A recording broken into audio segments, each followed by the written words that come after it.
Hello mga kautol, for today's video, kailangan na natin ipa-refresh at papalit yung block ng ating motor mga kautol, at kailangan ko nandalin ito sa mekaniko. Dito lang yan sa Friendship.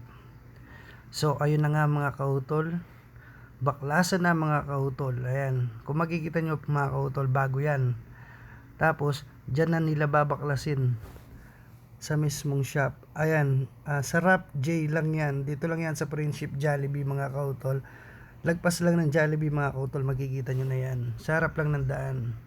So ayun mga kautol, ito nga, binaklas na nga mga kautol. Yung mismong block mga kautol.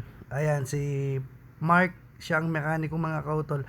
Kahit anong klaseng motor mga kautol, kaya niyang gawin. NMAX, Raider, kahit anong klaseng motor. At mapagkakatiwalaan mga kautol. So ayun ang mga kautol, yung mga binili niya pang piyesa mga kautol, siya pa ang bumili para siguradong original mga kautol yung mga gamit na ipapalit mga kautol. So ayan na nga, kinakabit na nga niya mga kautol. At ito na nga mga kautol, nililinisan niya na mga kautol. So after niya mga kautol, din-drive test niya. Ayan mga kautol, din-drive test niya kung talagang maganda na ang takbo mga kautol at walang ingay. Maraming salamat.